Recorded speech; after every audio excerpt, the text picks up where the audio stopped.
নমস্কার বন্ধুরা, আমি সুমিতা। আজ আপনাদের করে দেখাবো কিভাবে আপনারা কাঠের উনুনে মাছের ঝাল তৈরি করবেন। তো চলুন, আমি এখানে 8 থেকে 9 পিস মাছের পেটের সাইডে পিসগুলো নিয়েছি। তাতে দিয়ে দিব হাফ চা চামচ হলুদ গুঁড়ো ও 1 চামচ লবণ। ভালোভাবে এটি সব মাছের গায়ে আমি মাখিয়ে নিব এবং রেস্টে রেখে দিব 15 থেকে 20 মিনিট।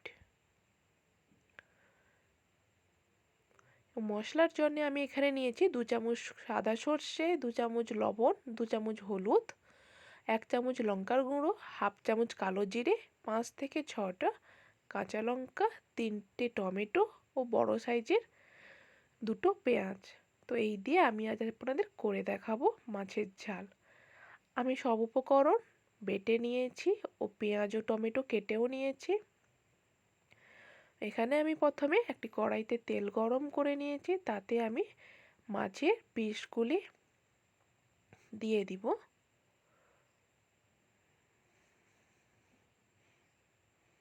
এবং মিডিয়াম আঁচে আমি এপিঠ ওপিঠ ভালোভাবে লাল করে ভেজে নিব।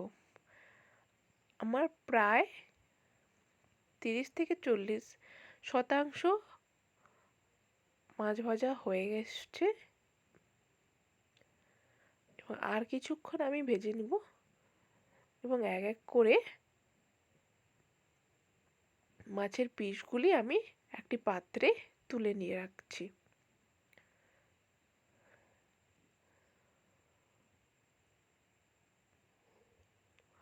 তো বন্ধুরা, এর আগে আমি দেখিয়েছি কিভাবে কৃত্রিম উপায়ে মানে গ্যাসে কিভাবে বিভিন্ন প্রকার রান্না করা যায়। তো আজ আপনাদের আমি করে দেখাবো প্রাকৃতিক উপায়েও খুব দারুণ স্বাদের রান্নাও করা যায়। তো এইভাবে আমি এক এক করে মাছের পিসগুলি ভেজে তুলে নিচ্ছি।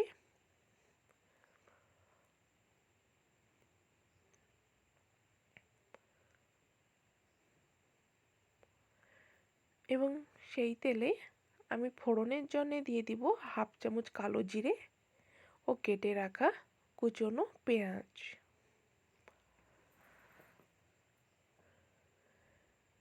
আর দিয়ে দিব কেটে রাখা কাঁচা লঙ্কা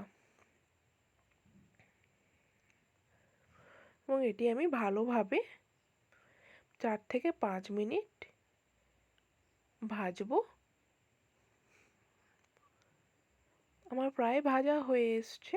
এরপরে আমি দিয়ে দিব হাফ চামচ হলুদ গুঁড়ো, 1 চামচ লঙ্কার গুঁড়ো। এখানে আপনারা লঙ্কার গুঁড়ো কম বেশি করতে পারেন। আর দিয়ে দিচ্ছি হাফ চামচ লবণ এবং ভালোভাবে আমি আবার 2 থেকে 3 মিনিট কষিয়ে নিব যতক্ষণ না আমার মশলার গন্ধটা না চলে যায়। এরপরে আমি দিয়ে দিব বেটে রাখা সর্ষে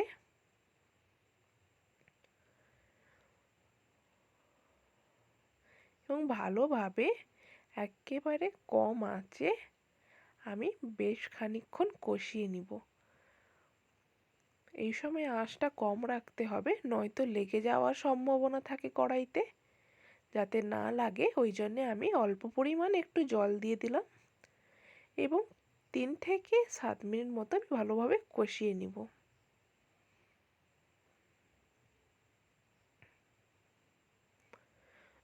যতক্ষণ না আমার কড়াই থেকে তেল ছাড়ে ততক্ষণ আমি কষিয়ে নিব। এরপরে আমি দিয়ে দিলাম কুচনো টমেটো। দেখুন বন্ধুরা, আমার কিন্তু মশলা থেকে তেল ছেড়ে গেছে। এরপরে আমি দিয়ে দিচ্ছি 2 বাটি মতো জল। এবার জলটা আপনারা কম বেশিও করতে পারেন, কিন্তু মিডিয়াম একটা জল রাখলে গ্রেভিটা খুবই স্বাদ ভালো আসে। এরপরে আমি তারপরে দিয়ে দিচ্ছি 2 চামচ সর্ষের তেল ও কুচিয়ে রাখা ধনেপাতা এবং হালকা করে একটু নাড়াচাড়া দিয়ে আমি এরপরে দিয়ে দিব ভেজে রাখা মাছের পিসগুলি। আলতো হাতে আমি নাড়াচাড়া করে নেব যাতে মাছগুলো ভেঙে না যায়। এবং যেই পাত্রে আমি মাছ ভাজা রেখেছিলাম ওই সেম পাত্রে গরম গরম পরিবেশন করব মাছের ঝাল। তো বন্ধুরা, এই রেসিপিটি আপনাদের কেমন লাগলো অবশ্যই আমাকে কমেন্ট করে জানাবেন। তো এইভাবেই গরম গরম পরিবেশন করুন মাছের সর্ষে ঝাল। ধন্যবাদ বন্ধুরা।